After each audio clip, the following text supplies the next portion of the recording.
अस्सलाम वालेकुम। उम्मीद करता हूँ आप सब लोग खैरियत से होंगे। मैं आमिश नवाज़ फिर से आपकी खिदमत में हाजिर हुआ हूँ एक नई कहानी लेकर। ये तब की बात है जब मैं बहुत छोटा था, करीब 8 या 9 साल का। और उस वक्त हम असनसवस जो कर इंडिया का एक शहर है, मेरी फैमिली वहाँ पर किराए में रहती थी। हम जिस घर में रहते थे उस घर में एक अमरूद का पेड़ हुआ करता था। क्योंकि वो हमारे वालिद मोहतरम साहब बहुत सख्त मिजाज के थे, इसलिए हम अक्सर उनसे छुपकर अमरूद तोड़ते थे। क्योंकि अगर उन्हें इस बात का इल्म हो जाता तो फिर हमारी पिटाई पक्की थी।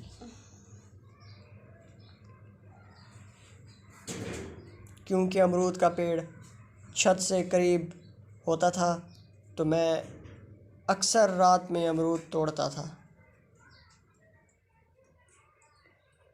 एक बार की बात है, लाइट चली गई तो मैंने सोचा कि अच्छा मौका है, अमरूद पर हाथ साफ किया जाए।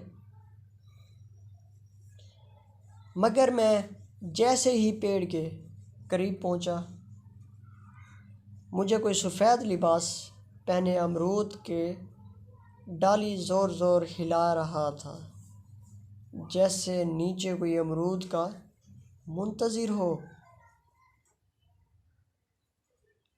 अमूमन मैं डरने वालों में से नहीं था, इसलिए मैं चुप चुप नीचे चला आया। नीचे आने के बाद रात भर मुझे बुखार हो गया और हर रोज़ ख्वाब में एक आदमी मुझे अमरूद की टोकरी दे रहा होता। मैंने किसी से जिक्र नहीं किया। बुखार कभी रहता कभी चला जाता। आप लोगों को एक बात बताता चलूं कि मेरे जो वालिद मोहतरम हैं वो आमिल हैं।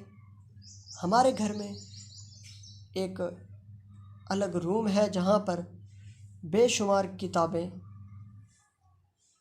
हैं। इन चीज़ों को लेकर खैर मैंने ख्वाब का ज़िक्र अपनी वालदा मोहतरमा से किया।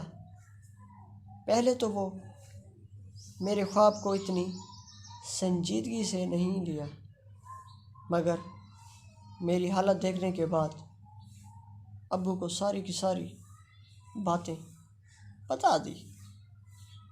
अब्बू कुछ पढ़कर दम किया और फिर जुमेरात को एक नेवी ब्लू रंग का धागा मंगवाया और मेरा सर से लेकर पैर तक नाप लिया और पता नहीं कितनी बार उसका तां बनाया।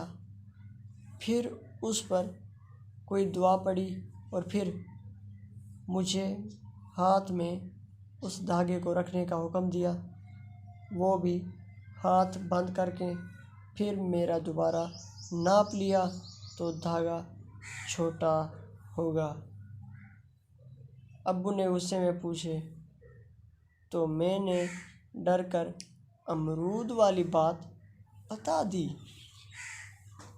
अब्बू बिना कुछ बोले एक हफ्ते के बाद घर खाली कर दिए और हम लोग नए घर में आ गए।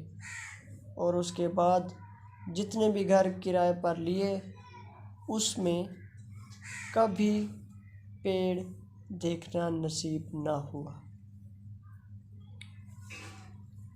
तो हजरात बताएं अब्बू ने ऐसा क्यों किया होगा, और घर खाली होने के बाद कुछ मुझे फिर कभी वैसा ख्वाब नहीं आया। आखिर इसकी क्या वजह होगी, तो ये भी हम आपको अपनी एक अगली वीडियो में बताएंगे। तो लिहाजा हमारे चैनल को सब्सक्राइब करें, शेयर करें, लाइक करें और ज़्यादा से ज़्यादा लोगों तक पहुँचाएँ और हमें ज़्यादा से ज़्यादा सपोर्ट करें। तो इसी के साथ मिलते हैं हम अगली वीडियो में। तो उसी के साथ हमें आप अल्लाह हाफिज़ कहें और हमारे साथ ताल्लुक़ बनाए रखें। अल्लाह हाफिज़।